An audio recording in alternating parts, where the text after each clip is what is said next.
Internautes de Safir FM TV, bonjour. Bienvenue dans votre rendez-vous quotidien à la une de vos journaux.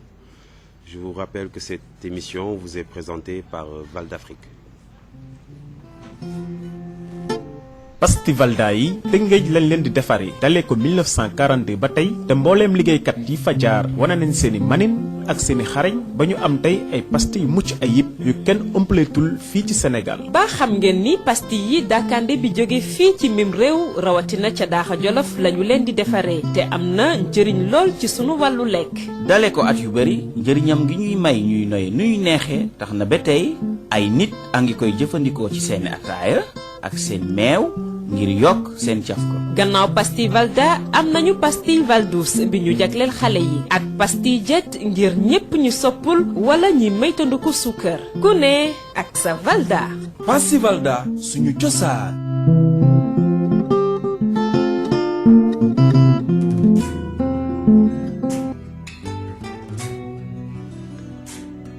Bienvenue. Nous allons démarrer cette revue des titres à la une de vos quotidiens de ce jeudi 6 septembre 2012 par le journal Le Soleil qui titre à sa une, qui fait un gros plan sur la culture irriguée. Dans la vallée du fleuve Sénégal, 115 hectares de riz qui sont menacés par la crue du fleuve. Un programme de digue pour protéger les périmètres de la montée des eaux. Deux personnalités sénégalaises qui se rencontrent, en l'occurrence notre Premier ministre Abdoul Mbaye et M. Hadjibou Soumaré, président de l'UMOA, qui a été reçu par le premier nommé, l'UMOA qui annonce un plan de gestion des catastrophes naturelles. Le professeur Saliou Ndiaye, recteur de l'UCAD, qui parle des maux de l'université, qui à son avis doit répondre aux attentes de la société. Dont du Royaume-Uni au peuple sénégalais, de nouveaux équipements faits à l'agence de la météo. Et dans les feuilles d'hivernage du quotidien Le Soleil, nous faisons un tour à Cœur Montmarsar pour parler de ces métiers qui fleurissent au bord du lac de Guerre. En littérature africaine, Ahmadou Kourouma, diseur de vérité et bourreau des dictateurs africains. En foot, Sénégal-Côte d'Ivoire, les Lions qui prennent le départ ce matin pour Abidjan. À la une de votre quotidien L'Observateur de ce jeudi 6, par rapport à la construction d'un marché à Touba, le fils de Serigne Bara, accusé d'un détournement de 75 millions de francs CFA. L'ancien président du conseil rural, Mourtala Mbaké, avait engagé sa propre entreprise, les commerçants qui envisagent de saisir le khalife général des Mourides et la justice. Pape Diop, président du Sénat, qui parle de son entretien avec le président Macky Sall et pense qu'à son avis, le président a été induit en erreur, puisque le Sénat a déjà consommé 2 milliards de francs CFA sur le budget 2012-2013. Dans les cahiers de vacances de votre quotidien L'Observateur, il nous parle de l'histoire d'une convertie à l'islam qui dit que son père et son oncle maternel l'a violée à tour de rôle. Son enfant issu de ces viols répétés est son cousin et son père qui menace de la tuer depuis qu'elle s'est convertie à l'islam. Et aussi une révélation de notre ex-ministre Modou Diagne Fada qui a été boutiquier et photographe en même temps. Abdoulaye Wade, Viviane et Sindjeli fêtent la naissance de Karim. Match Côte d'Ivoire-Sénégal. Abdoulaye Touré Bendadi, ancien footballeur ivoirien, nous fait part de ses statistiques pour ce match et qui pense que les Ivoiriens ont peur de cette équipe du Sénégal. Révélation fracassante de l'artiste sénégalais Ouza sur les exécutions de Sénégalais en Gambie. Il prend la défense de Yaya Jammeh.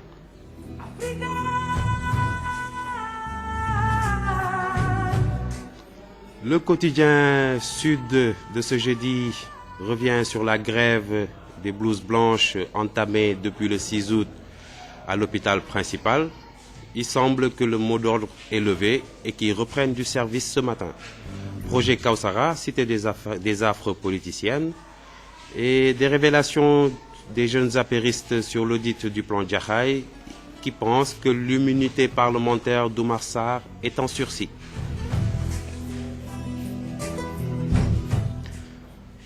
Le journal Le Quotidien, quant à eux, reviennent sur les péripéties et les affres de nos dignitaires, de nos dirigeants. Excusez-moi. Jean-Paul Diaz et le BCG tirent à boulet rouge sur la suppression du Sénat. Aujourd'hui, nous sommes amis. Demain, je mets du sable sur le tiret, apparemment, puisqu'ils pensent que le prétexte des inondations est fallacieux et que rien ne saurait fonder la décision prise par le président de supprimer le Sénat. Conséquence de la pluie du mardi dernier à Diourbel, un inculpé qui s'évade sur le chemin de la prison. Et le tribunal, nous dit-on à Diourbel, apparemment inondé, donc toutes les urgences ont été renvoyées. Dara Djolof, profitant des funérailles de sa cousine, Gamouka qui vole 40 moutons et 12 chèvres à son nom.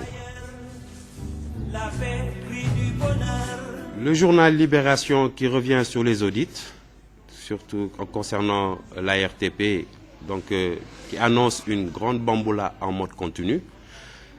L'ARTP qui arrose et mouille. Mohamed Ndao Tyson, Momar Ndao et des journalistes de la présidence, de la primature et du ministère de la communication sont apparemment mouillés dans cette affaire. Réplique des promoteurs qui disent que le docteur Alioune Sarr a été renvoyé chez Ardo.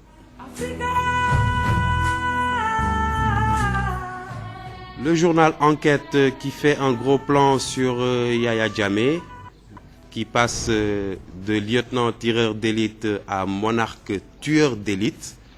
Pour preuve, il publie la liste de condamnés politiques en Banjul. Apparemment, plus de 100 militaires et civils tués en 18 ans de règne. La prison Maïl 2, assimilable au 3e bataillon de l'armée gambienne. Et Seydi Gassama de Amnesty International qui révèle que notre ex-ministre des Affaires étrangères, Madi Kenyan, était au courant de tout ce qui s'est passé. On revient sur les exécutions en Gambie toujours avec l'artiste Ouza dans ses déclarations assez fracassantes qui trouve que ces exécutions sont tout à fait normales. Gestion transparente de l'ARTP, l'IGE qui fixe ses directives. Et Mandjabal Diagne du groupe Africom qui parle de ses ambitions dans l'édition. Et en ce qui concerne le match Sénégal-Côte d'Ivoire de samedi prochain, les Lions en mal d'axe central et les éléphants qui, eux, prêtent le flanc. Direct Info, quant à eux, font un gros plan sur l'artiste Ouza qui, coincé entre le marteau de son pays natal et l'enclume du pays de son ami de 40 ans, Yaya Jammeh, qui fait une médiation entre Dakar et le tortionnaire de Banjul. Ces relations heurtées entre Gambie et le Sénégal. À Kayar, on nous révèle que des marailleurs se rebellent contre la Sénélec. L'ancien capitaine des Lions indomptables du Cameroun, Rigobert Song, qui parle du match Sénégal-Côte d'Ivoire en vue. Le Sénégal a une belle équipe orgueilleuse qui peut s'en sortir. Nane Sarr, censeur du lycée Sergent Malamine Camara, qui parle des problèmes des inondations et les établissements occupés par les sinistrés, qui risquent de poser de sérieux problèmes par rapport à l'ouverture prochaine des classes. Monsieur Chertigan Gadio qui revient sur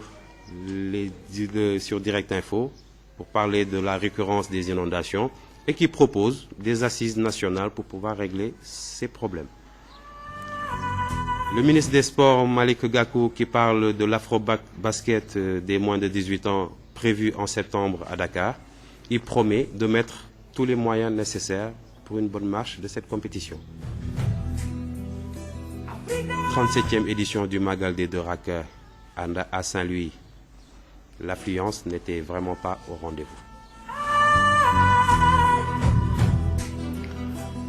Le journal Le Populaire qui revient sur les péripéties qui règnent au PS, en parlant du renouvellement de ses instances. Le fauteuil de Tanor qui est mis en jeu. Reconduit malgré tout dans ses fonctions de président du comité Afrique de l'Internationale socialiste, le journal qui pose la question à savoir si Tanor briguera-t-il un nouveau mandat à la tête du PS. Accident vasculaire cérébral AVC, ce tueur invisible qui installe la psychose dans notre pays. Le journal Le Populaire nous révèle que les AVC font plus de 30% des hospitalisations et plus de 2/3 des décès en neurologie à l'hôpital Fann. Et dans votre partie détente de votre journal, qui parle des émissions enfantines et pense que le ludique supplante vraiment l'éducatif. Le journal Le Pays fait un gros plan sur les inondations et nous parle des sites de recasement qui pratiquement sont tous inondables, ce qui est vraiment incroyable, mais vrai. Le chanteur Youssou N'Dour, à leur avis, qui patauge au Super Étoile, et l'ancien DG de l'ANAT, de l'Agence nationale de l'aménagement du territoire, Amath Sall, qui prédit le pire. La zone de Sangalkam-Bambilor, traversée par un gazoduc, et les établissements B6, Telium et Comico, qui, semble-t-il, sont de potentiels sinistrés. Et parlant des manœuvres au sommet de l'État et de ses différentes institutions, Pape Diop, le président du Sénat, qui travaille le PDS, travaille entre guillemets, bien sûr, le PDS pour le président Macky Sall. Le journal La Tribune qui fait état de l'insécurité qui règne vraiment, qui est en recrudescence à Dakar et qui pense que l'État est incapable face aux agresseurs. Il revient sur l'interview de Ouza qui prend la défense de son ami et qui dit en ces termes, il faut cesser de diaboliser le président Yaya Jammeh. Saison de lutte 2013, Aziz Production démarre en trombe et décroche le combat Ama Baldé à Maner. Le collectif des lutteurs qui riposte par rapport à la décision du ministère de garder Alioune Sarr à la tête du CNG, puisqu'il pense que ce dernier est un homme sans scrupules. Et une affaire assez cocasse à la page 3 du journal La Tribune, qui revient sur l'affaire de notre international sénégalais Tony Silva, qui, avec ses démêlés avec la justice, le substitut du procureur qui s'était tellement acharné sur lui, eh bien, le journal nous révèle qu'à la fin, ce substitut du procureur a épousé la femme de Tony Silva. L'Office qui revient sur la suppression du Sénat et qui, semble-t-il, les libéraux qui sont majoritaires dans cette chambre se rebellent et pensent mettre leur veto à cette décision. Crise sénégalo-gambienne, Ouza Diallo qui joue la carte de la médiation et apparemment la naissance d'un réseau homosexuel à Mbacké. Le journal Stade qui fait un gros plan sur Koto et ses gardiens de but, il pense que le plus en forme sera titularisé. Le sélectionneur de l'équipe nationale de Côte d'Ivoire, Sabri Lamouchi, qui parle du match en vue et qui pense que le Sénégal a des lacunes au milieu de terrain et en défense. Coupe de la Ligue, les dettes et par rapport aux dettes de la Ligue de football professionnel envers les clubs, la Ligue s'engage à payer avant la finale. Le magazine Sunu Lamb, qui fait un bilan de la saison 2011-2012 écoulée, le CNG qui sort les chiffres, il y a eu 89 journées, 500 combats, 682 lutteurs qui ont participé à cette saison. 387 licenciés ont été répertoriés au CNG et 21 promoteurs aussi. En ce qui concerne les victoires, donc il y a eu 14 victoires par KO et 3 matchs nuls. Par rapport aux prélèvements qui sont faits sur les cachets des lutteurs, 15 millions ont été prélevés sur les cachets et qui vont directement dans les caisses du CNG. Moussa Nying qui parle des problèmes qui subviennent à l'écurie Fass et accuse Mbaye Gueye qui pense qu'il est responsable de la crise qui sévit en ce moment dans cette écurie. Et pour une saison explosive avec les espoirs, Aziz Ndiaye scelle 3 combats. Voilà, mesdames et messieurs, l'essentiel des titres de vos quotidiens de ce jeudi 6 septembre 2012. Je vous souhaite à toutes et à tous une très bonne journée et une agréable lecture. Tout de suite, la version Wolof. Merci.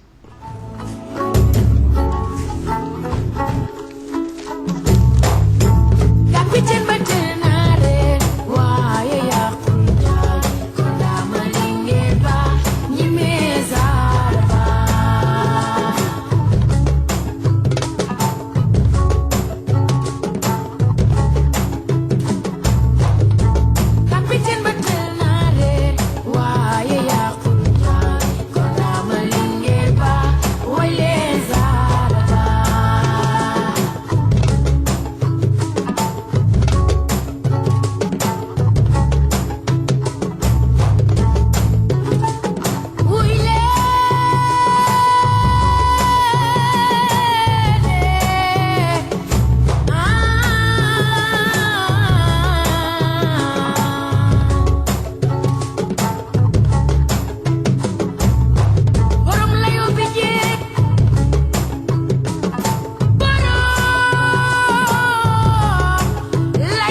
asalaamualeykum mbokk auditeurs yi ñiy déglu te di ñu seetaan ci Safir FM TV.net ñu ngi leen di dalal jàmm tey ci bésu alxamis juróom-benni fan ci weeru septembre 2012 ci seen émission li ci yéenekaay yi ñu tàmbali ko ak seen journal Le Soleil tey moom mu ñëw ci wàllum mbay mi xamal ñu ne fële ca vallée du fleuve Sénégal foofu téeméer ak fukk ak juróomi hectare ceeb moom ndox bi da ko menacé bu baax ndax ndox bi dafa bari moo tax ñi ngi waajal programme boo xamante ni ni ñuy fexee ba ndox bi yam fa mu war a yam pour bañ a yàq ji yooyu noonu. ñu ñëw ci suñu ñaari personnalité yi mooy suñu ñaari premier ministre yi fi nekkoon mooy Abdoul Mbaye mi fi nekk nii ak Hadjibou Soumaré. Hadjibou Soumaré moom démb Abdoul Mbaye dalal na ko mu ñëwoon indi benn jàppale bu ñu UEMOA mooy mbootaay bi mu jiite jàppale Sénégal ngir mbënn mi. Professeur Saliou Ndiaye bi nga xam ne mooy jiitu université Cheikh Anta Diop mooy université de Dakar bi moom mi ngi wax ci problème yi nga xam ne ñoom la ñuy jànkaloonteel ñu fexe nu ñu ko saafaree ba muy doon li nga xam ne mooy njëriñ askan wi. fële ca Royaume-Uni maanaam dëkkum Angleterre ñoom ñu xamal ñu ne may nañ ñu ay jumtukaay mi nga xam ne mooy pour agence météo mooy ñi nga xam ne ñoo ñuy jox te li nga xam ne mooy taw yeeg température yeeg yooyu.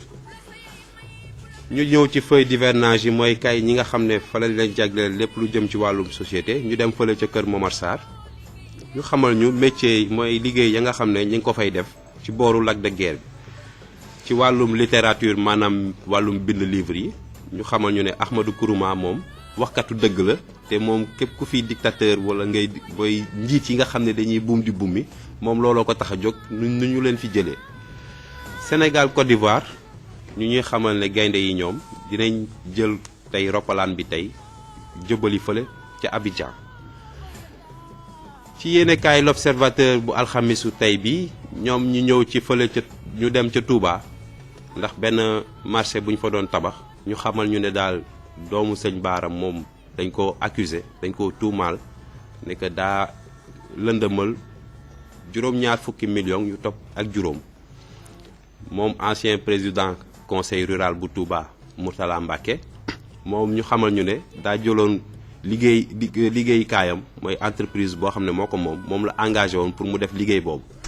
commerçant yi ñoom nee nañ dinañ dem jàkkaarloog xalif général bi te tamit dinañ yóbbu mbir mi ci yoon. président Pape Diop bi nga xam ne mooy njiitul Sénat bi moom daa wax gannaaw ba mu waxtaanee ak président Macky Sall ba pare moom xamal nañu ne daal Macky Sall li ñu ko wax yëpp dara amu ci ndax ñoom ci seen wàllu bopp Sénat bi ñoom ñaari milliards yi nga xam ne ci budget bii ñuy wax ne que budget juróom-ñetti milliards la ñoom daanaka ñaari milliards yi ñoom nee nañ ko fuuf ba pare. match Sénégal Côte d'Ivoire Abdoulaye Traoré Ben Badi moom nga xam ne ancien footballeuru ivoirien la woon moom nee na ivoiriens yi ñoom dañoo ragal équipe bu Sénégal bii. yéenekaay Le Quotidien moom di ñëw tamit di dellu si ci suñu njiit yi ñoom bu teyee ñu ne yaa ma neex bu subaa ñu ne bokkuma ci cere bi dama ciy xëpp suuf. Jean-Paul Diaz moom ak partem ñoom ñi ngi wax ci wàllum suppression wu Sénat bi mooy Sénat bi ñu dindi ñoom nee nañ inondation yi ñuy wax ni moo tax ñuy supprimer Sénat yi loolu teguñu ko fenn loolu décision boobu inondation yi jotewula dara décision boobu ñu jël ñoom nag nee nañ dinañ xeex lépp lu ñu mën pour Sénat bi ñu bañ ko dindi. fële ca Diourbel ñu xamal ñu ne taw yi moom yàqul kase kër yi ndax ñi nga xam ne dañ leen ñuy doon yóbbu prison kenn ki moom daa ci taw mi la profito rek moom jaar ci suuf rek dem yoonam. fële ca Daara Jolof ñuy wax affaire bu xaw a doy waar ndax Gàmmu Ka moom ci dëju cousinam la profito ci sàcc ñeent fukki xar ak fukk ak ñaari béy la sàcc nijaayam ji nga xam ne da doon dëjal doomam. Sud Quotidien moom tey xëyee ñu fële ci hôpital principal di ñu xamal ne infirmières ya nga xam ne ñoom dañ nekkoon ca grève depuis le 6 août ba le passé ñoom daanaka nee nañ dinañu tàmbaliwaat tey seen liggéey ci ni mu gën a rafetee. projet Kawsara foofu ñu ne ñu cité boobu daal ñuy créer foofu ay cité affaire de politique la daal. waa parti Macky Sall jeunes mooy ndaw yi ñi nga xam ne ñoo fa nekk ñoom di wax ci audit yi nga xam ne moom lañ nar a def plan Jaxaay ñu xam ne daal Oumar Sarr moom dinañ fexe ba li nga xam ne moo tere ñu yóbbu ko ci yoon muy immunité parlementaire ndax député la woon ñu jëlee ko ñu dindi ko. Libération ñëw di ñu wax ci wàllum ARTP di ñu xamal ne ndekete affaire yi gën naa sori ndax ñi ngi génnee nekk ARTP moom ndekete da daan dundal ay nit yoo xam ne ñi ngi woon ci nguur gi ñu tudd ci turu Mohamed Ndao Tyson turu Momar Ndao ay journalistes yoo xamante ni ñoom ña nga woon fële ca présidence ak fële tamit ca primature ak ministère de la communication.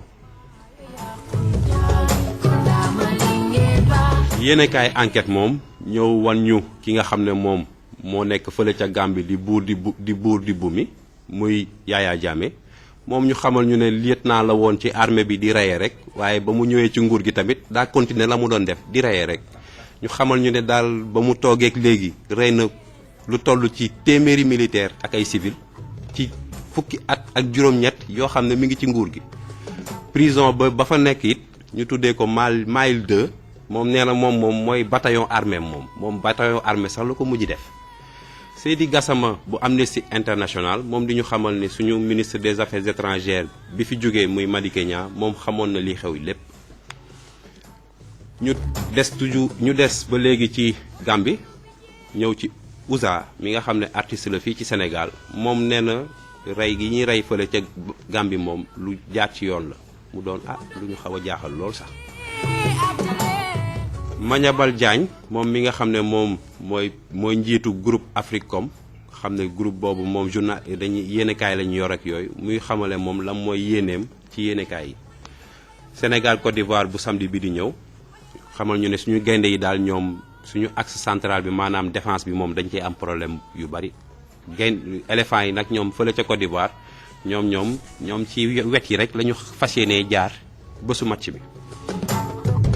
Direct Info ñëw gën a yaatal mbiru Ouza bi nga xam ne ak wax yi ma wax ci coow li am ci diggante Sénégal ak Gambie moom daal nee na Yaya Jammeh xaritam la te la muy def noonu lépp dafa jaar ci yoon loolu nag mu doon lu xaw a doy waar ndax Ouza sénégalais la donc mu am paaka ñaari boor daal lay xaw a nuróol moom. Kayar moom fële mareyeurs yi mooy ñiy liggéey ci wàllum napp bi ñoom nee nañ ñoom daal dinañ dal ci kaw Senelec ndax mi ngi yàq seen liggéey. Rigobert Song mii nga xam ne ancien capitaine la woon fële ca Cameroun équipe bu Cameroun bi moom nee na Sénégal moom équipe bu rafet la yor te mën na génn ci match bi. Ndane Sarr nga xam ne moom fële mooy njiit fële ca lycée sergent Malamine Camara moom nee na nag école yii ñu jël jox ko ñi mbënn mi sonal dina leen xaw a sonal ndax élèves yi ñoom bés bu ñu tàmbalee jàngi moom dootuñu xam nu ñuy def. yéenekaay bi dellu si ci màggalu ñaari rakk yi amoon ca Ndar fële démb ñu ne daal màggal gi daal nit ñi fa doon xaar daanaka bëriwul noonu waaye nag mën nañ koo comprendre ndax mbënn mi moom nit ñi mën nañu comprendre du ñu am possibilité dem fële ca Ndar. yéenekaay Le Populaire moom ñëw di ñu wax ci mbirum PS parti socialiste coow li bari na fa lool ndax Tanor Dieng bi nga xam ne mooy seen njiit te coow li bari lool ci ñu bëgg ko fa jëlee moom daanaka moo des ci njiitu comité Afrique de international socialiste foofu moom moo fay njiit gi ba léegi waaye PS moom ñi ngi laaj ndax moom duñ ko fa jëlee. lu xaw a doy waar tamit ci suñu équipe nationale suñu joueur bii di Moussa Konaté nee nañ ne daa réer ci jaww ji kenn xamul fu mu ne. waaw Louis Lamotte nag di président fédération sénégalaise de football moom neen dinañ def seen kéemtal ay kattan pour dem Côte d'Ivoire ñibbisee ak victoire bi ñibbisee ak ndam daal maanaam. ñu xamal ñu ne daa am benn reykatu nit boo xamante ne nii nit ñi daanaka kenn du mënu koo gis muy li ñuy wax AVC. AVC ci nasaraan mooy accident vasculo-cardiaque moom daal nee nañ fi mu toll nii mooy lëmbe dëkk bi ndax kenn mënu koo gis te buy ñëw du tàggoo nee nañ maanaam fanweer yoo xamante ni ay hospitalisation la téeméer boo jël fanweer yi hospitalisation yi AVC moo ko waral te ñetti nit yu faatu yu ne boo jëlee ñaar ya AVC boobu moo leen a yóbbu mu doon nag loo xamante ni nii ñun ñi ngi laaj naka nañ war a def pour dund ak mbir moomu nga xam ne mënoo koo teg bët. mu ñëw yéenekaay bi ñëw ci émission yi nga xam ne mooy daw ci télévision yi te jëm ci ndaw ñi ñu xam ne daal ndaw yi daal léegi éducation bi dañ koo sàggane lool léegi daal pecc meeg fomeeg mbëre bi la ñu gën a jiital. ñuy dellu si ci affaire stade Assane Diouf bi ñuy fàttali nit ñi ne stade bi dañ ko foo jële woon waaye nag waa Rebeuss yeeg Médina yi ñoom ñi ngi ci ñaxtu bu baax a baax sax. ñu dellu si ci waxu tamit USA beeg coow lii bi am diggante Sénégal ak Gambie moom daal ci digg bi la bëgg a toog nee na du féete fenn moom Yaya Jammeh xaritam la waaye teewul it sénégalais la comme ñëpp. journal yéenekaay Le Pays au quotidien moom ñëw wax ñu ci site de recasement yi nga xam ne mooy fi ñu war a toxal ñi mbënd mi sonal waaye nee nañ de fañ leen nar a yóbbu sax foofu bu taw bi ñëwee day mel ni fa ñu jógee. moo tax ñu war a saytu bu baax a baax fañ leen ñu toxal ak conditions yi nga xam ne moo leen war a accompagner pour ñu yegg fa ba li leen dal nii mu bañ leen a dalaat. yéenekaay bi di ñu xamal ci page 3 que Youssou Ndour moom ci biir Super Étoile kenn xamatul moom ban taxawaay la fa war a am. kii di njiitu ANAT mooy agence nationale de l'aménagement territorial mooy mbootaay bi nga xam ne mooy saytu dëkkuwaay yi. ni ñuy tabaxee dëkkuwaay Amath Sall moom nee na bu ñu continuer nii moom musiba moo ñu nar a dal. fële ca Sangalkam Bambilor foofu moom nee nañ benn gazoduc maanaam ay tuyaux ay rogal yoo xamante ne nii gaz moo fay jaar moo traversé dëkk bi yëpp. BICIS mooy banque bi yi nekk ci dëkk bi ak Telium ak Comico ñoom nee nañ bu ñu moytuwul ñoom it ci mbënn mi lañ jëm. ñu dellu si ci. coow li am ci njiitu réew yi ci réew mi maanaam Sénat bi liñ koy supprimer Pape Diop moom daal nee nañ moom li muy liggéey ci suuf népp ndekete moom Macky lay liggéeyal ci suuf. La Tribune yéenekaay ñoo wax ñu ñun ci agression bi bari lool ci dëkk bi fan yi moom kenn sañatul jóg fajar moom génn sa kër te gànnaayoo ñu xamal ñu ne daal ne nguur gi moom fi mu toll nii mënu ci dara waaye nag bu ci nguur gi mënul dara moom nit ñi ci seen bopp ñooy jël seen matuwaay. USA ñu dellu si ci waxu USA bi moom nee na moom Yaya Jammeh xaritam la te nañu bàyyi di ko méngooleeg seytaane. saison lamb ji di waaj a ubbi ñu xamal ñu ne Aziz production moom tàmbali na moom saison moom bu yàgg ndax fexe na ba. tëgg combat bii nga xam ne mooy diggante Ama Baldé ak Ama Neex. collectif mooy mbootaay bi ëmb mbër yi ñoom dellu si ne Alioune Sarr moom nit la boo xam ne du nitu dara. ñu ñëw ci histoire bi nga xam ne nag mooy histoire suñu góol bi góolu équipe nationale bi fi nekkoon muy Tony Silva moom fan yi yëpp ñu fàttali leen ne da daan jaabante tribunal di jaabante gendarmerie rek. ndekete substitut du procureur bi mooy ci doon topp affaire bi moom mi ko doon yónnee convocation yi saa su ne ndekete moom coow lii lépp nu mu fexe woon daal bu suufu ko ci jabar ji loolu la doon ut. mu mel ni de mujj naa jot la mu bëggoon mooy soxna Tony Silva boobu moom mujj na koo nangu ci moom ba far takk ko dugal ko biir këram. yéenekaay L'Office dellu si waat ci mbirum Sénat bi ba léegi di ñu xamal ni daal. sénateurs yi de ñoom nee nañ duñ leen dindil seen kii duñu nangu moom ñu dindi Sénat bi nee nañ moom dinañ fexe seen poos yi moom duñu nangu ñu bëtt ku jël lamset rek bëtt ko mbir yi dafa jaar. ñu ñëw ci Sénégal Gambie Ousa Diallo bi war a moom nee na moom dina fexe nu mu waxtaanee ci mbirum ñaari réew yooyu. kii di ndaan MS Assine nga xam ne député la fii ci Sénégal moom nee na ci mbir moom Sénégal moom dafa war a dóor ci table bi ah ñu respecté ko jox ko cër bi war waaw. yéene kaay stade bi nga xam ne moom ci wàllum tàngat yaram la moom dellu si ci match Sénégal Côte d'Ivoire xamal ñu ne daal Joseph Koto bii di entraîneur équipe nationale bi moom nee na góol yi moom ku ci gën a taxaw rek yow yaay taxaw suñu camp du ñu jël ku nekkul ci forme di ko jox suñuy camp pour mu garder ko. Sabri Lamouchi nga xam ne moom mooy sélectionneur mooy entraîneur équipe Côte d'Ivoire bi moom nee na moom dafa gis ne que Sénégal dafa am ay problème ci milieu de terrain bi ak ci défense bi. ñu ñëw ci coupe de la ligue bi nga xam ne ñi ngi dëgmal final bi waa ligue de football professionnel bu Sénégal nag ñoom dañoo ameel équipe yi xaalis waaye nag nee nañ dinañ fexe def seen kéemtalaay kàttan ba balaa ñuy dëgmal final bii moom dinañ fay équipe yépp la ñu leen ameel ba dootul des benn 15.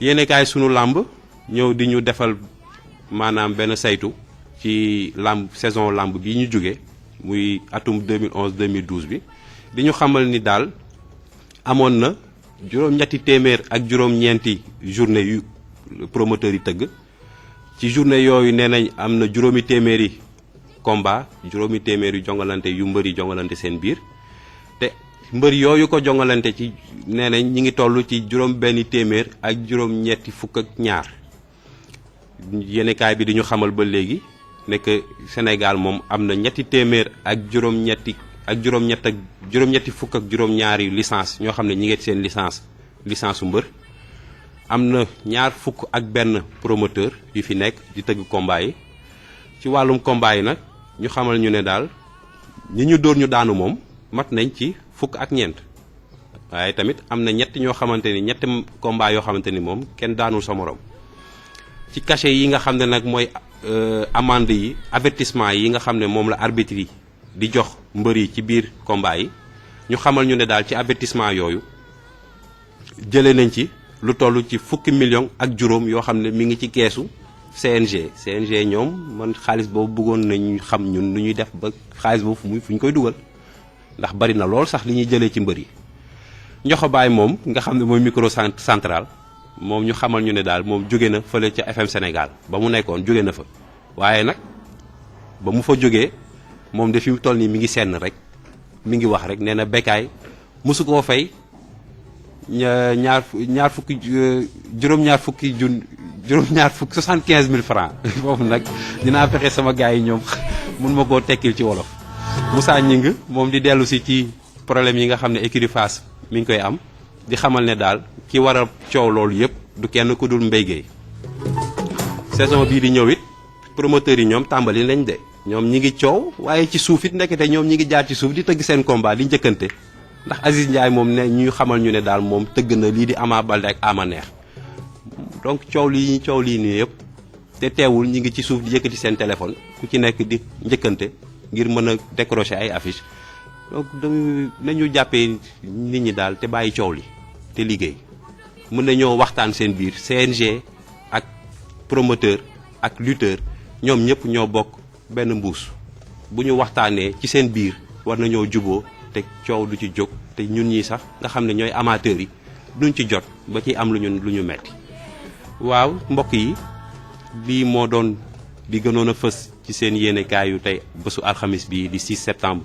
2012 ñu di leen gërëm di leen sant di leen ñaanal kendal ak jàmm may profité di remercier sama technicien yi ma àndaloon ngir réalisation émission bi ngir ngeen jot ci yéen seen biir kër ak yéen ñii di ñu déglu di remercier sama caméraman Gislain Malou ak Kisima Sambaxe di remercier sama réalisateur Gorgui Guèye di remercier it sama DJ bi DJ Inox ki nga xam ne du xuur du xomaat waaye nag doo ci defit lu tàng lu sedd rek lay jël nag Inox. gërëm ak sant ñenn la. waaw ndox mu tàng de kenn du ko naanee Inox. waaw di leen gërëm di leen wax asalaamualeykum wa rahmatulahi taala wa barakaatu ba suba ak jàmm jërë ngeen jëf.